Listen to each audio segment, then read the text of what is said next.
Hello दोस्तों, संविदा गुरु के प्लेटफॉर्म पर एक बार फिर से आपका स्वागत है। केमिस्ट्री के 2 लेक्चर हो चुके हैं। उन 2 लेक्चर्स में आपको एक मोल के आधार पे जो प्रश्न थे उनको सॉल्व कराया था।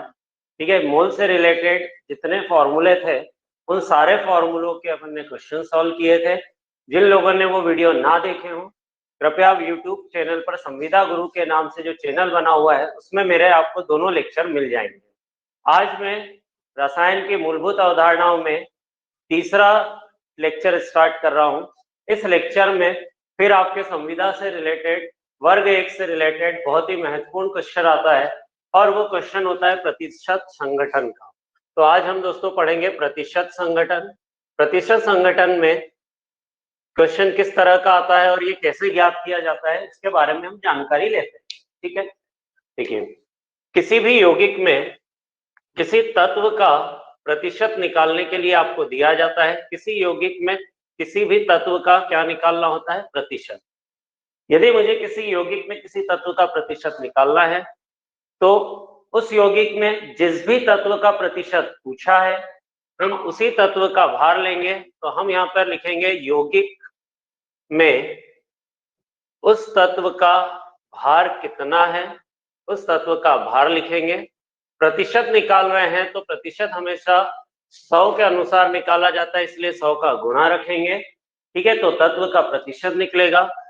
बटे में उस पूरे यौगिक का मोलर द्रव्यमान क्या होता है, तो हम उस पूरे यौगिक का मोलर द्रव्यमान लेंगे। मोलर द्रव्यमान क्या होता है दोस्तों? तो ये मैंने पुराने 2 लेक्चर में आपको बार बार बताया था। मोलर द्रव्यमान मतलब अणुभार को या परमाणु भार को बोला जाता है, क्योंकि ये 1 मोल का भार होता है, इसलिए इसको क्या बोलते हैं? मोलर द्रव्यमान। तो किसी भी दिए गए अणु का अणुभार ही मोलर द्रव्यमान है, किसी भी दिए गए परमाणु का ही परमाणु भार उसका क्या होता है? मोलर द्रव्यमान। क्योंकि अभी हम बात कर रहे हैं यौगिक की, तो हम अणुभार लेंगे। ठीक है, तो आपको एक सिंपल सा फॉर्मूला याद रखना है कि जब भी हमें तत्व के प्रतिशत के बारे में पूछ रहा हो तो हम हमेशा उस यौगिक में उस तत्व का ही भार लेंगे जिसके बारे में पूछा गया है। ठीक है, और बटे में यौगिक का मोलर द्रव्यमान लेंगे। प्रतिशत 100 में निकाला जाता है तो 100 का गुणा रखें।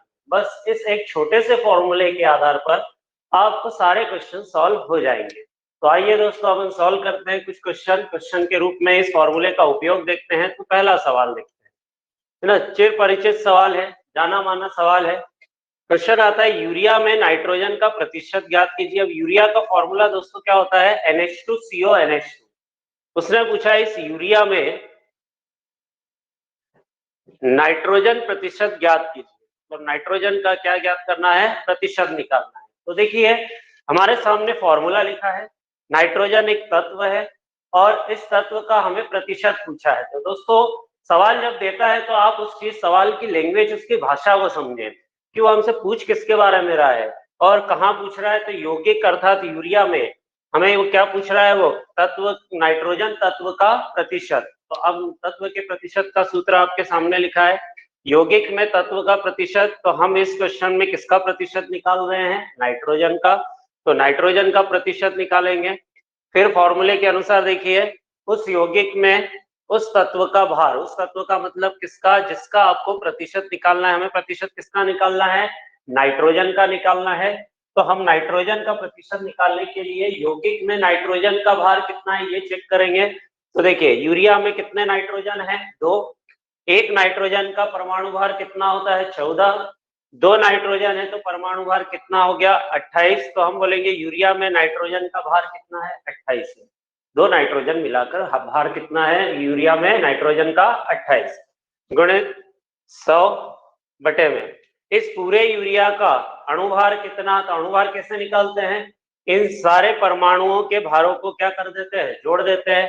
अब देखिए, यूरिया में 2 नाइट्रोजन है, 2 नाइट्रोजन का परमाणु भार अपन ने अभी बोला कि कितना होता है? 2 नाइट्रोजन का भार कितना है? 28। ठीक है, एक कार्बन है, एक कार्बन का भार कितना? 12। ठीक, एक ऑक्सीजन है, एक ऑक्सीजन का भार कितना? 16। और 4 क्या है? हाइड्रोजन है, एक हाइड्रोजन का भार 1 होता है। 4 हाइड्रोजन है तो 4 हाइड्रोजन का भार कितना? 4। तो कुल मिलाकर पूरे यौगिक का मोलर द्रव्यमान कितना हो गया? 60। ठीक है, तो बटे में क्या लिखेंगे 60। आप जैसे भी सॉल्व करना चाहे अपने अनुसार सॉल्व कर सकते हैं। सरल से सरल करने के लिए हम 0 काट देते हैं। अब 28 में आप 6 का भाग देंगे, 28 गुणित 10 280 में आप 6 का भाग दे दीजिए, 280 में 6 का भाग देंगे तो ये आएगा 46.6%। तो दोस्तों देखिए यूरिया में नाइट्रोजन का प्रतिशत कितना आया, 46.6%। तो बहुत आसान है, कोई ज्यादा कठिन सवाल आता नहीं है एग्जाम में। इसी तरह हम कुछ सवाल और सॉल्व करेंगे। देखिए मैंने आपको यूरिया में नाइट्रोजन का प्रतिशत कुछ बता दिया। यहाँ पे हो सकता है कि एग्जाम में क्वेश्चन आया, उसने आपसे यूरिया में कार्बन का प्रतिशत पूछ लिया, तो आपको करना क्या है कि यहाँ पर यौगिक में जिसका प्रतिशत पूछा है उसी का भार लेना है। यदि कार्बन का प्रतिशत पूछा है तो हम यहाँ कार्बन का भार लेंगे। यूरिया में कितना कार्बन है, एक कार्बन का भार कितना होता है 12, तो ऊपर 12 लिखेंगे। बाकी तो यूरिया का मोलर द्रव्यमान बटे में कितना आएगा 60 ही आएगा। ठीक है, तो उसको सॉल्व कर लेंगे। तो ऐसे कुछ क्वेश्चन और सॉल्व करते हैं। उम्मीद है कि आपको ये सवाल समझ में आया होगा और आपको ये सूत्र समझ में आया होगा। ठीक है, और देखिए इस सूत्र पर आधारित फिर सवाल हम सॉल्व करते हैं। अगला सवाल है, क्वेश्चन आता है एसिटिक अम्ल में कार्बन का प्रतिशत कितना होगा। एसिटिक अम्ल का सूत्र, आप एसिटिक अम्ल का सूत्र देखिए, केमिस्ट्री के स्टूडेंट्स है, आप एमएससी किए हुए हैं, बीएड किए हुए हैं, तो आपको कम से कम सूत्र याद होने चाहिए। ठीक है, उसने आपसे क्वेश्चन के रूप में पूछा एसिटिक अम्ल अर्थात CH3COOH, ये फॉर्मूला किसका है, एसिटिक अम्ल। इस यौगिक में एसिटिक अम्ल में उसने हमसे पूछ लिया कार्बन का प्रतिशत निकालिए। अब कार्बन एक तत्व है तो स्वाभाविक सी बात है कि मुझे तत्व का प्रतिशत निकालना है। तत्व के प्रतिशत का सूत्र क्या है, तो फिर वही चीज, किसी भी तत्व का प्रतिशत बराबर क्या होता है, उस तत्व का यौगिक में कितना भार है तो तत्व का भार ले लेंगे गुणित 100 बटे में यौगिक का क्या लिखेंगे, मोलर द्रव्यमान। ठीक है, फॉर्मूला हमारे सामने है, फॉर्मूले अच्छे से याद रहेंगे तो और उनका उपयोग करते आएगा तो आपको एग्जाम में कोई क्वेश्चन गलत नहीं होगा। आगे चलते हैं। अब कार्बन तत्व का प्रतिशत पूछा है तो कार्बन तत्व का प्रतिशत बराबर इस कार्बन का भार कितना, तो देखिए सूत्र में कितने कार्बन है, 2, एक कार्बन का भार 12, तो 2 का कितना 24, यहाँ 24 लिखेंगे गुणित 100। एसिटिक अम्ल का अणुभार कितना, तो देखिए अणुभार निकालना मैंने बता दिया है। 2 कार्बन का भार हो गया 24, 4 हाइड्रोजन हो गया 28, 2 ऑक्सीजन तो का 32 होता है, तो 28 और 32 को जोड़ देंगे कितना आएगा 60 आएगा। तो अभी भी ये भार कितना जा रहा है 60, ये 0 से 0 कैंसिल करेंगे, भाग देंगे 24 में 6 का, तो ये कितना प्रतिशत हो जाएगा 40%। तो देखिए कितना आसान। ठीक है, तो कार्बन का प्रतिशत हमने निकाल लिया। तो हम ऐसा किसी भी सूत्र में प्रतिशत ज्ञात कर सकते हैं। ठीक है, और आप किसी भी आसानी से किसी भी यौगिक में उस तत्व का प्रतिशत निकाल सकते हैं। आइए अगले सवाल पर बढ़ते हैं। कुछ सवाल मैं आपको और बताता हूं। सवाल देखिए क्या होता है। सवाल आता है यदि किसी यौगिक में, सवाल आता है यदि किसी यौगिक में सल्फर, अब सल्फर दोस्तों क्या होता है, परमाणु है, तत्व है। ठीक है, सल्फर का 16% उपलब्ध है, 16% उपलब्ध है, तो यौगिक का न्यूनतम अणुभार कितना होगा, यौगिक का न्यूनतम अणुभार कितना होगा, न्यूनतम अणुभार। देखिए अब सवाल किस टॉपिक पर आधारित है यही एग्जाम में समझ में आना चाहिए, क्योंकि यहाँ का टॉपिक चलता है तो समझ में आ जाता है, एग्जाम में समझ में आए तो बात है। तो फिर वही चीज बोलूंगा, यौगिक में सल्फर, सल्फर एक क्या है, तत्व है, तो उसने यौगिक में तत्व का क्या दे दिया है, प्रतिशत दे दिया है। तो सूत्र क्या उपयोग करेंगे, तत्व का प्रतिशत बराबर तत्व का भार गुणित 100 बटे में यौगिक का मोलर द्रव्यमान। अब देखिए तत्व का प्रतिशत कितना है 16, 16 लिख लेते हैं, प्रतिशत की जगह 16 लिखा, बराबर तत्व का भार, उस यौगिक में तत्व का भार कितना। तो अब देखिए बहुत काम की चीज है, आपको उसने बोला कि यौगिक का न्यूनतम अणुभार निकालिए। कैसा अणुभार निकालना है, न्यूनतम। अभी तक आपको जो 2 सवाल करवाए उसमें हमारे सामने यौगिक था, हमें पता था कि ये यौगिक कौन सा है। जैसे पहले सवाल में यूरिया हमारे सामने था, दूसरे सवाल में एसिटिक एसिड हमारे सामने था। अब यहाँ पर तो यौगिक का नाम ही नहीं लिखा, यौगिक दिया ही नहीं है, अब क्या करें? तो उसने इसलिए आपको हिंट दे दी कि आप न्यूनतम अणुभार निकालिए। न्यूनतम का मतलब क्या हो जाएगा कि वो ये मानकर चल रहा है कि उस यौगिक में वो तत्व कम से कम एक बार तो होगा ही होगा। यदि यौगिक में सल्फर है तो एक सल्फर तो आया होगा, ऐसा तो है नहीं कि सूत्र में आधा सल्फर आता है या आधा ऑक्सीजन आता है। यदि सूत्र में है तो एक परमाणु कम से कम एक बार तो आएगा, एक मोल तो आएगा ही आएगा। तो उसने बोला कि आप न्यूनतम अणुभार निकालिए, अर्थात ये मान के चलिए कि उस यौगिक में एक सल्फर तो है। अच्छा, एक सल्फर है तो एक सल्फर का परमाणु भार कितना होता है? 32 होता है। तो हम तत्व का भार लिखते हैं, यौगिक में जो तत्व होता है उसी का भार लेते हैं। हमने मान लिया कि उस यौगिक में सल्फर एक ही है तो एक सल्फर का भार कितना होगा? 32। तो यहाँ 32 लिख देंगे, तत्व के भार की जगह कितना लिख देंगे? 32 गुणे 100। उसने हमसे क्या पूछा है? यौगिक का अणुभार। और मैंने अभी आपको क्या बोला? अणुभार को हम क्या बोलते हैं? मोलर द्रव्यमान। अर्थात उसने आपसे क्या पूछ लिया? यौगिक का अणुभार मतलब मोलर द्रव्यमान पूछ लिया। तो आपको अल्टीमेटली क्या निकालना है? यौगिक का मोलर द्रव्यमान। बस अब सॉल्व करना है। सॉल्व कैसे करना है? तो ये 16 से देखो सामने है ना, अंश वाली राशि अंश वाले के सामने है, काट देंगे, सीधा कट जाएगा, ये 2 बार कट जाएगा। 16 से 32 यौगिक का मोलर द्रव्यमान, इसका हमको मान निकालना था, इसको तिर्यक गुणा करके दूसरी तरफ ले आओ। तो यौगिक का मोलर द्रव्यमान कितना हो गया? 2/100 मतलब कितना हो गया? 200 ग्राम। मतलब हम बोलेंगे वो यौगिक कितने ग्राम का हो सकता है? 200 ग्राम का हो सकता है, क्योंकि हमको मालूम नहीं ना यौगिक को। तो ये यौगिक का मोलर द्रव्यमान है। ठीक है, तो देखिए प्रतिशत के आधार पर फिर ये तीसरे प्रकार का सवाल। दो तो आपको बता दिए, दोनों एक जैसे थे, लेकिन एक ये प्रकार भी आता है। तो न्यूनतम का शब्द का मतलब क्या है ये आपको क्लियर होना चाहिए। न्यूनतम मतलब यौगिक में वो तत्व कितनी बार है? कम से कम एक बार। ठीक है, ये मान के चल रहे हैं। चलिए अगले सवाल पर आते हैं। देखिए इसी सूत्र के आधार पर अगला सवाल, फिर आपको और कैसा सवाल आता है उसको समझते हैं। देखिए उसने आपको क्वेश्चन दिया कि यौगिक में एक यौगिक है, सवाल लिखता हूं, एक यौगिक X2O3 में तत्व X का 40% उपलब्ध है, 40% उपलब्ध है।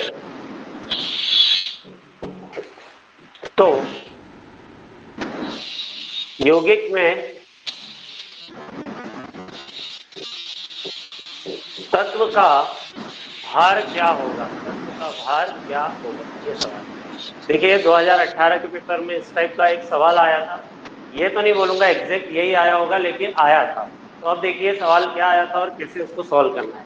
एक यौगिक X2O3 दिया है, उसने अब आपको फॉर्मूला दे दिया है X2O3। पर समस्या इस फॉर्मूले में क्या है? X नाम का कोई परमाणु तो होता नहीं, मतलब ये X तत्व हमारे लिए अज्ञात है, हमें नहीं पता कि ये X तत्व कौन है, बस उसने फॉर्मूला दिया है। तो हमारे सामने यौगिक तो रहा X2O3। इस X2O3 यौगिक में तत्व X कितना है? 40%, क्योंकि उसने क्लियर लिखा है तत्व X का प्रतिशत 40 है। मतलब उसने आपको तत्व का प्रतिशत कितना देकर रखा है? 40। से फॉर्मूला उपयोग किया, फॉर्मूला लिखा और उसने तत्व का प्रतिशत जितना उसकी जगह कितना लिख दिया? 40। आगे बढ़े, हमको पूछा है इस तत्व का भार निकालना है। हमें नहीं पता कि इस यौगिक में X तत्व का भार कितना है। भार मतलब परमाणु भार भी बोल सकते हैं। तो हम मान के चलेंगे तत्व का भार M है, हमें नहीं मालूम कि उस X तत्व का भार कितना है। तो देखिए मैं साइड में ले देता हूँ, माना X तत्व का भार कितना मान के चल रहे हैं यहाँ पर? M। X तत्व का भार M है, तो मैंने X तत्व का भार कितना मान लिया? M। फॉर्मूले में X कितनी बार है? 2 बार है, तो हम क्या मानेंगे इसे? 2M। 2M क्यों लिखा? क्योंकि फॉर्मूले में X 2 बार है। हम जितने परमाणु लेते हैं, देखिए अभी आपको बताया था कि जो यूरिया था, तो हम तत्व का भार लेते हैं, तो यूरिया में हमने कितने नाइट्रोजन का भार लिया था? यौगिक में यूरिया नाइट्रोजन 2 बार था, तो हमने दोनों नाइट्रोजन का भार कितना लिखा था? ऊपर 28 ही लिखा था ना, इससे पहले वाले सवाल। तो फॉर्मूले में जितना तत्व होता है उतने पूरे का भार लिया जाता है। तो मेरे पास X2O3 में X कितनी बार है? 2 बार है। मैंने एक X का भार कितना माना है? M। तो 2 X का भार कितना मान के चलेंगे? 2M गुणित 100 बटे में यौगिक का मोलर द्रव्यमान। यौगिक का मोलर द्रव्यमान मतलब X और O3 का मिलाकर मोलर द्रव्यमान कितना है? तो देखिए X का X2O3 में दोनों का मिलाकर मोलर द्रव्यमान कितना निकालेंगे? तो मोलर द्रव्यमान का मतलब अणुभार निकालना है, ठीक है। हमने X का भार कितना मान लिया है? M, 2X है तो क्या मानेंगे? 2M प्लस एक ऑक्सीजन का भार 16 है, यहाँ तो 3 ऑक्सीजन है सूत्र के अंदर, तो 3 ऑक्सीजन का भार कितना? 48। तो हम पूरे यौगिक का अणुभार अर्थात मोलर द्रव्यमान कितना लेंगे? 2M plus 48, 48।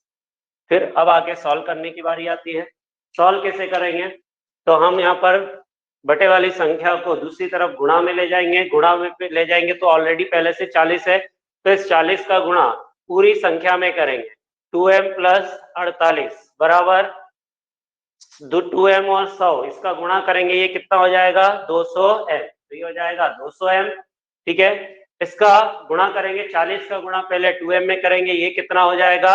80M प्लस 40 का गुणा 48 में करेंगे तो ये कितना हो जाएगा? तो 19, ठीक है। इसका गुणा करता है 8 चौक 32, 1920 बराबर में कितना आ जाएगा? 200M हो गया।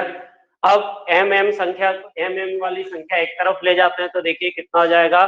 1920 बराबर में 200M माइनस क्या कर देंगे? 200M माइनस कितना हो जाएगा? 80M। 200M माइनस 80M, इस 80 को उठाकर अपन दूसरी तरफ ले गए, M और M वाली संख्या को एक तरफ कर दिया, ठीक है। सॉल्व करेंगे, ये कितना हो जाएगा? 1920 बराबर में ये कितना हो जाएगा? 120M। यहाँ से M का मान निकालेंगे तो M बराबर कितना आएगा? 1920 बटे में कितना आ जाएगा? 120। 0 से 0 कैंसिल करेंगे, 192 में हम 12 का भाग देंगे तो कितनी बार कटेगा? ये देखिए, भाग दे दीजिए तो ये हो जाएगा 12 एकम 12, बचेगा कितना? 7, 12 छंग 72। M का मान कितना आया? M मतलब क्या? तत्व X का भार।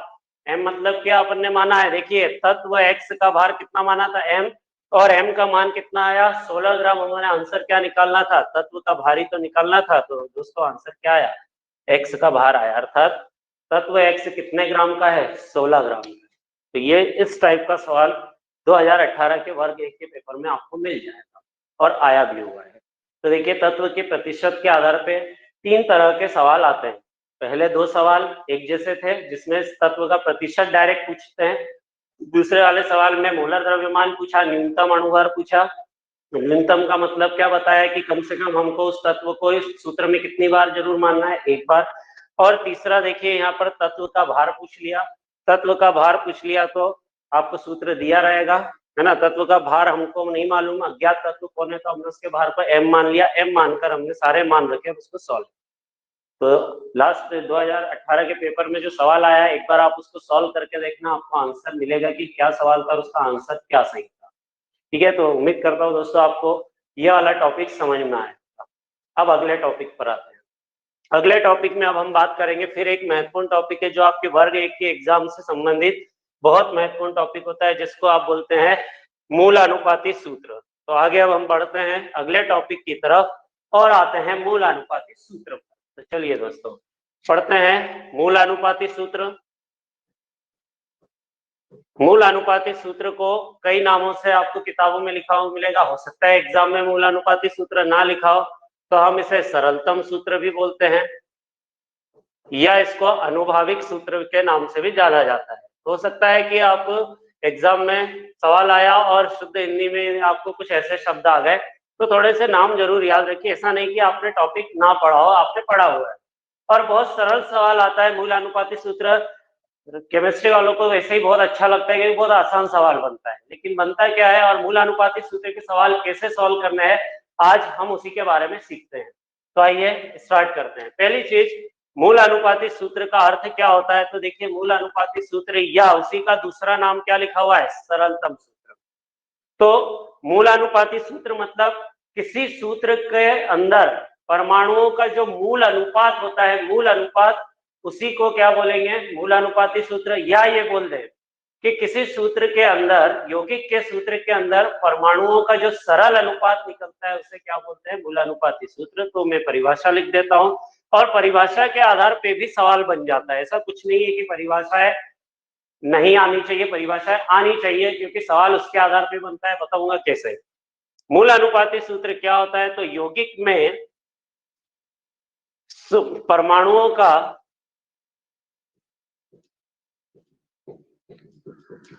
सरल अनुपात क्या कहलाता है? मूल अनुपाती सूत्र कहलाता है। तो एक लाइन में परिभाषा याद होनी चाहिए और उस परिभाषा का उपयोग करते आना चाहिए। किसी यौगिक में परमाणुओं का जो सरल अनुपात बनता है उसी को से क्या बनेगा या उसी को क्या बोलेंगे? मूल अनुपाती सूत्र बोलेंगे। देखिए उदाहरण से समझिएगा इसे। उदाहरण के तौर पर सब लोग ग्लूकोज का फॉर्मूला तो जानते ही है, ठीक है। ग्लूकोज का सूत्र क्या होता है? C6H12O6। फ्रक्टोज का भी यही होता है। ग्लूकोज फ्रक्टोज में अंतर केवल एल्डिहाइड और कीटोन समूह का होता है। इतना थोड़ा तो जैव अणु पढ़ते हैं, बीएससी एमएससी में भी आता ही है जैव अणु, तो पता रहना चाहिए। चलिए अपन तो अपने मेन टॉपिक की बात करेंगे। ग्लूकोज का सूत्र है C6H12O6। देखिए ये ग्लूकोज का क्या है? अणु सूत्र है। हम जो सूत्र पढ़ते हैं वास्तविक सूत्र वो सब क्या होते हैं? अणु सूत्र होते हैं। और अणु सूत्र में हमें पता रहता है कि दिए गए यौगिक के सूत्र में कितने कार्बन है, कितने हाइड्रोजन है, कितने ऑक्सीजन है, कितने नाइट्रोजन है, जो भी उस सूत्र में तत्व आ रहा है उनकी संख्या कितनी हमें पता रहता है। अर्थात किसी यौगिक का अणु सूत्र हमें ये बताता है कि उस सूत्र में तत्वों की वास्तविक संख्या कितनी है। जैसे मैं बोलूं कि ग्लूकोज में कार्बन तत्व कितनी संख्या में है, तो कार्बन तत्व की वास्तविक संख्या 6 है, हाइड्रोजन की वास्तविक संख्या 12 है और ऑक्सीजन की वास्तविक संख्या कितनी है? 6। लेकिन इसी ग्लूकोज का अब मुझे मूल अनुपाती सूत्र बनाना है। इसी ग्लूकोज का क्या बनाना है? मूल अनुपाती सूत्र। देखिए यदि आपके सामने अणु सूत्र दिया है तो आप डायरेक्ट मूल अनुपाती सूत्र बना सकते हैं। आपको कोई फॉर्मूला अप्लाई नहीं करना है, कोई गुणा भाग जोड़ घटाव नहीं करना है। किस कंडीशन में? यदि आपको सवाल में पहले से ही कोई से यौगिक का अणु सूत्र देकर रखा हो, उस कंडीशन में कुछ नहीं करना है। अब क्या करना है वो देखो। अणु सूत्र हमको किसका दिया है? ग्लूकोज का। परिभाषा क्या है? यौगिक में परमाणुओं का सरल अनुपात। देखिए ग्लूकोज में परमाणु क्या है? Carbon, hydrogen, oxygen. इनका अनुपात देखें तो अनुपात मतलब कार्बन 6 तो उसकी तुलना में हाइड्रोजन 12 है और उसकी तुलना में ऑक्सीजन कितने हैं? 6। तो ये हम अनुपात निकाले तो 6, 12 और 6 को हम काट दे सीधा तो कितना है? कार्बन 1 है, हाइड्रोजन 2 है और ऑक्सीजन कितना है? 1। तो कार्बन, हाइड्रोजन और ऑक्सीजन का अनुपात कितना है? 1:2:1। और ये जो सरल अनुपात निकला सूत्र का, इसी को तो क्या बोलते हैं? मूल अनुपाती सूत्र। तो 1 कार्बन, 2 हाइड्रोजन, 1 ऑक्सीजन, ये ग्लूकोज का क्या कहलाया? मूल अनुपाती सूत्र कहलाया। तो देखिए परिभाषा से भी सवाल सॉल्व होते हैं। ऐसा नहीं है कि परिभाषा बस ये आप सोचने लग गए कि यार कौन पूछेगा परिभाषा, लेकिन परिभाषा ना पूछे लेकिन उसका यूज तो करते आना चाहिए ना कि हमको कैसे मूलानुपाती सूत्र बता रहे। तो अब एक बात क्लियर हो गई कि मूलानुपाती सूत्र यौगिक के अणु सूत्र में जो भी परमाणुओं का सरल से सरल अनुपात निकलेगा तो उसे ही हम क्या बोलेंगे? मूलानुपात।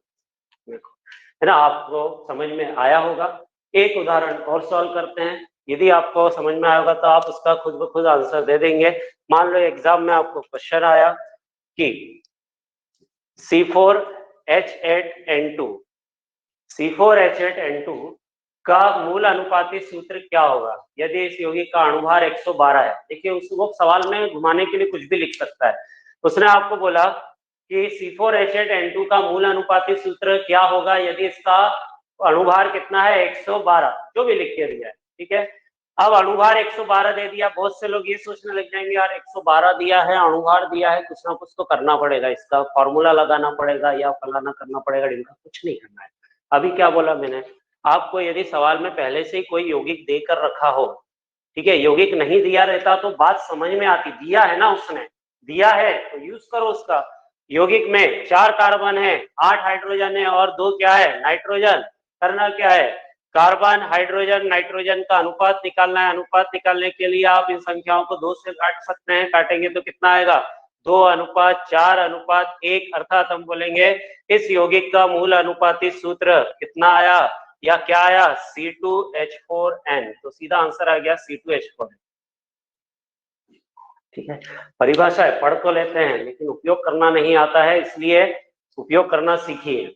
इतने सरल सवाल आ जाते हैं एकदम और हम उलझ जाते हैं क्या?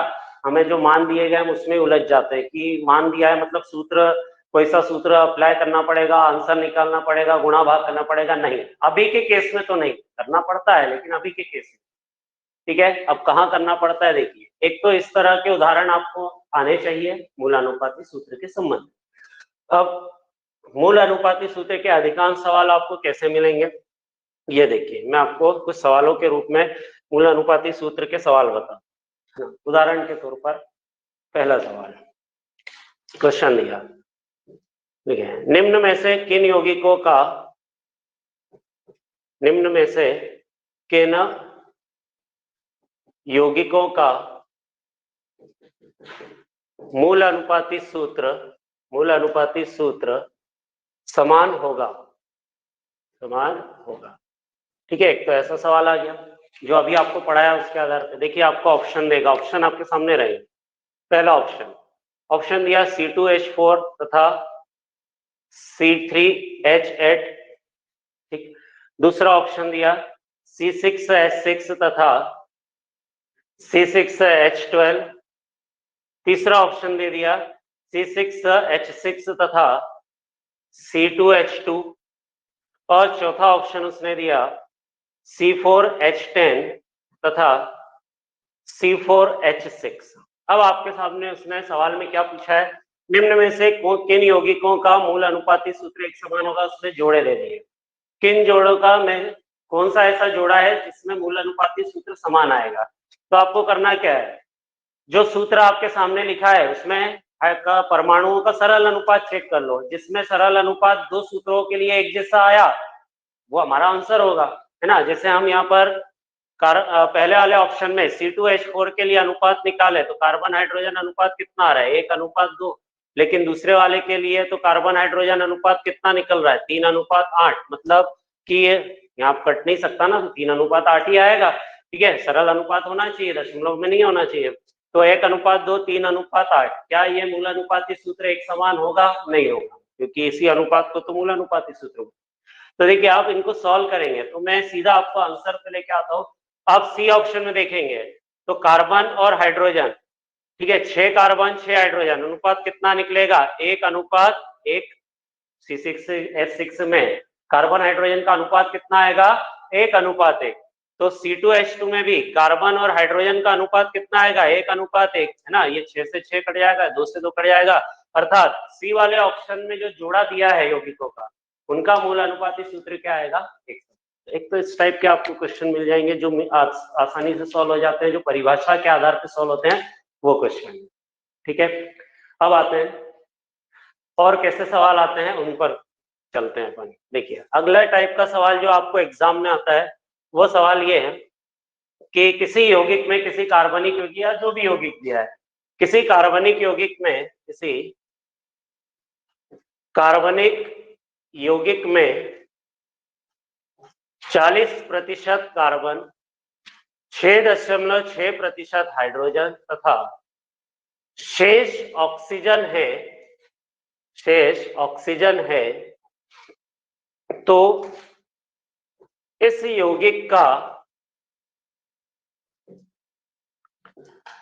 मूल अनुपाती सूत्र क्या होगा, मूल अनुपाती सूत्र क्या होगा। देखिए ये जो मैंने आपको सवाल बताया है इसके दो सवाल बन सकते हैं, एक जो अभी बताया है ये, एक और बताऊंगा। ठीक है, उसने आपको सवाल में क्या दिया है, कार्बनिक यौगिक में 40% कार्बन, 6.6% हाइड्रोजन, शेष क्या है, ऑक्सीजन। इस यौगिक का क्या निकालना है, मूल अनुपाती सूत्र। तो अब आपको सवाल में जो तत्व दिए हैं वो तत्व कितनी कितनी मात्रा में है पहले उनको देख लो। इसी टाइप के सवाल ज्यादातर आपको मिलेंगे भी किताबों में। कार्बन कितना है, 40%, हाइड्रोजन कितना है, 6.6%, शेष ऑक्सीजन बोला है, मतलब कितना ऑक्सीजन है ये नहीं बोला पर शेष बोला है। तो यौगिक में ऑक्सीजन भी है और ऑक्सीजन कितना है अब ये निकालेंगे तो प्रतिशत के में, प्रतिशत हम कुल मिलाकर सभी को मिलाकर टोटल प्रतिशत की बात करें तो कितने के बराबर होता है, 100 के बराबर। तो हम मान के चल रहे हैं कि यौगिक में कार्बन, हाइड्रोजन और ऑक्सीजन तीनों मिलाकर कितना है, 100। इस 100 में से 40 कार्बन के पास चला गया, मतलब 100 में से 40 हटा दो तो बचेगा कितना, 60।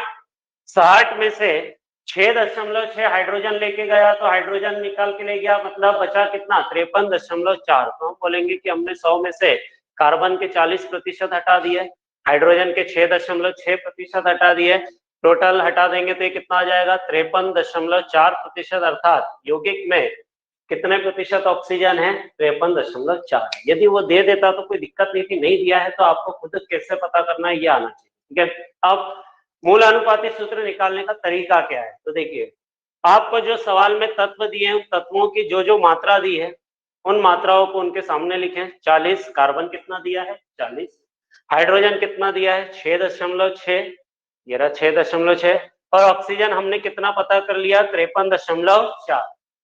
अब करना क्या है, करना कुछ नहीं है, जो भी आपको तत्व दिए हैं उन तत्वों के जो आपको मान दिए हैं, मात्राएं दी है, उन मात्राओं में उन्हीं तत्वों के परमाणु भार का भाग देना है। उन्हीं तत्वों के परमाणु भार का क्या देना है भाग। जैसे जैसे कार्बन का प्रतिशत कितना दिया था 40, कार्बन का खुद का परमाणु भार कितना होता है 12, तो 40 में कितने का भाग देंगे 12। ठीक है, हाइड्रोजन का भार कितना होता है 1, 6.6 में कितने का भाग दिया 1 का, हाइड्रोजन की मात्रा 6.6% दी थी उसने, और हमने ऑक्सीजन की मात्रा कितनी पता कर ली 53.4। ऑक्सीजन का परमाणु भार कितना होता है 16, तो 16 से भाग दिया। तो किया क्या, जो मात्राएं दी गई थी उन दी गई मात्राओं में हमने उन्हीं के परमाणु भार का क्या कर दिया भाग दे दिया। अब देखिए भाग कैसे देना है, आपको ज्यादा लंबा चौड़ा गुणा भाग नहीं करना है, दशमलव के एक स्थान तक जाना है, उसके बाद आगे कितना भी भाग जाए उससे कोई लेना नहीं, क्योंकि हमको हमारे पास एग्जाम में इतना टाइम थोड़ी कि हम लंबा चौड़ा गुणा भाग करेंगे। तो 40 में आप 12 का भाग देंगे तो पहले 3 बार भाग जाएगा, फिर 4 बच जाएगा, दशमलव लगाएंगे, फिर 40 हो जाएगा, कितना आया 3.3, तो चलता रहेगा 3.3। तो दशमलव के बाद कितने स्थान तक जाना है एक स्थान छोड़ दिया, 6.6 में भाग दिया तो ये 6.6 में 1 का भाग दिया तो 6.6 ही आएगा। 53.4 में 16 का भाग देंगे तो 16 दिया 48, 53 में से 48 दिए, फिर बची 5, बीच में दशमलव आ रहा है 54 में, फिर 48 का भाग 16 का भाग दिया तो फिर 3 बार कटेगा, मतलब कितना आ रहा है 3.3। भाग देकर देख लेना 3.3 ही आएगा, ये चलता रहेगा। तो 3.3 दशमलव के एक स्थान पर।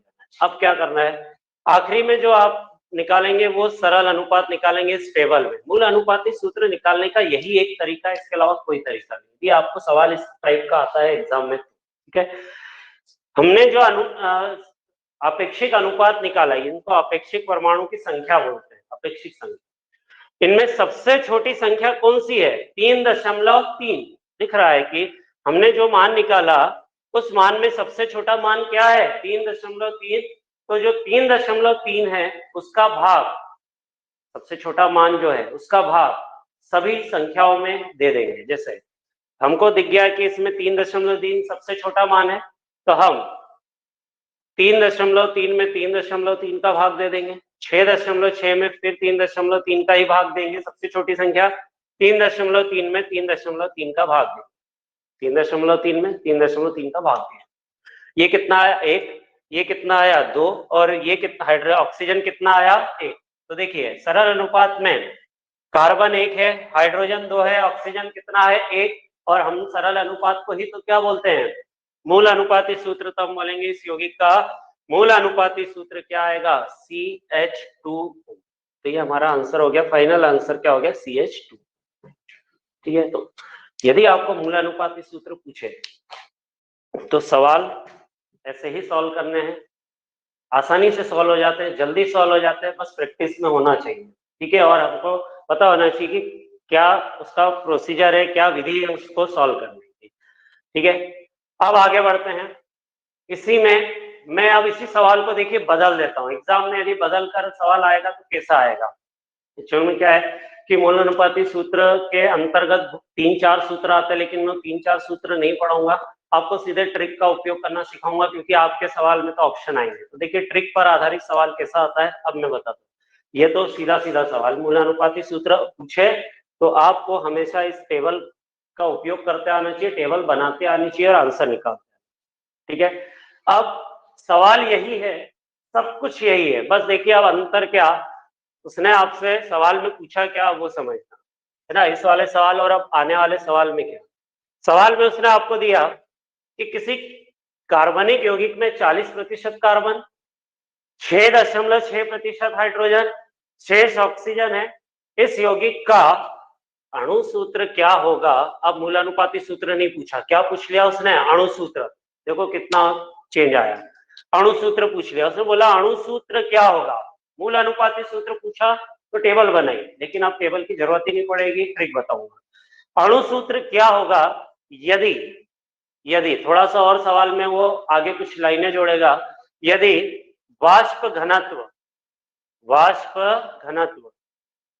30 हो, वाष्प घनत्व कितना हो? 30।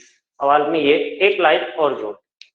अब समझना, अब आपको ऑप्शन का सहारा लेना पड़ेगा। यदि ट्रिक यूज करना है तो देखिए ऑप्शन, मान लो उसने आपको ऑप्शन क्या क्या दिए, C2H4O, दूसरा ऑप्शन लिख के दिया C2H4O2, तीसरा ऑप्शन लिख के दिया C3H6O3 और चौथा ऑप्शन उसने आपको लिख दिया CH2।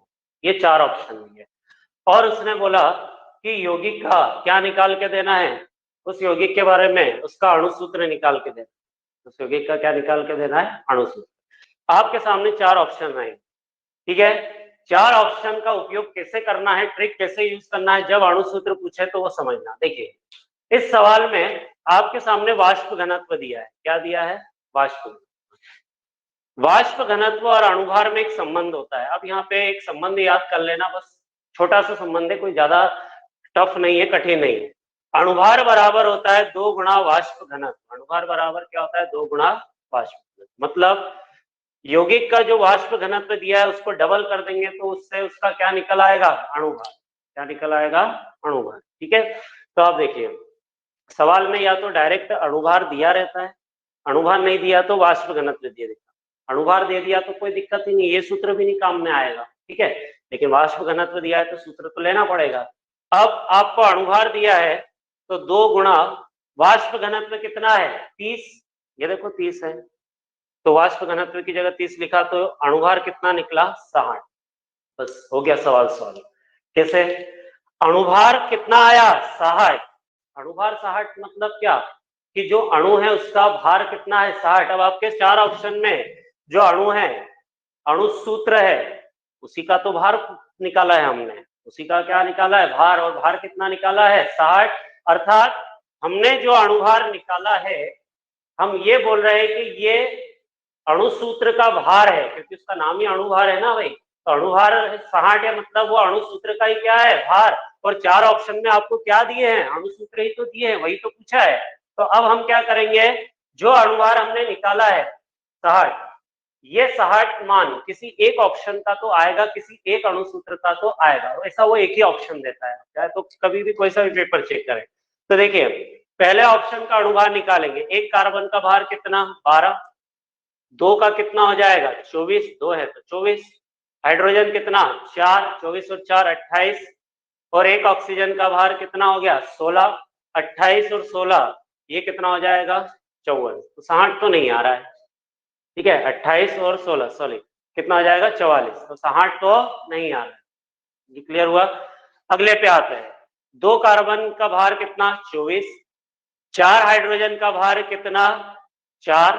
24 और 4 कितना? 28 प्लस 2 ऑक्सीजन का भार कितना? 32। 1 का 16, 2 का 32। 24 प्लस 4 28। 28 और 32 कितना होता है? 60 होता है। तो देखो दोस्तों कौन से अणु सूत्र का भार 60 आया? बी वाले ऑप्शन का। और हमें अणु सूत्र का भार अर्थात अणुभार कितना चाहिए था? 60। ऑप्शन कौन सा सही चला गया? बी। तो आपको मूल अनुपाती सूत्र के कोई भी सूत्र उपयोग नहीं करना है। क्या है, किताबों में बहुत सारे सूत्र दिए हैं, जैसे उसने दिया है, मैं बता देता हूँ आपकी जानकारी के लिए। सवाल आपको ऐसा किताबों में सूत्र मिलेंगे कि अणु सूत्र निकालना हो, किसी यौगिक का अणु सूत्र निकालना हो, इस तरह के सवालों में अणु सूत्र निकालना हो तो मूल अनुपाती सूत्र पता होना चाहिए। उस मूल अनुपाती सूत्र में n का गुणा करें। फिर n का मान कैसे निकाले? n कोई संख्या है, पूर्ण संख्या है। n का मान निकालने के लिए आपको अणुभार लगेगा। अणुभार में किसका भाग देना पड़ेगा? मूल अनुपाती सूत्र का जो भार आएगा उसको भाग देना पड़ेगा। हो सकता है क्वेश्चन में अणुभार नहीं दिया हो, तो अणुभार बराबर क्या होता है? 2 गुणा वाष्प घनत्व। जब आप इन 3 सूत्रों का उपयोग करते हैं तब जाकर इस सवाल का आंसर आता है, यदि 3 सूत्रों का उपयोग करते हैं तो।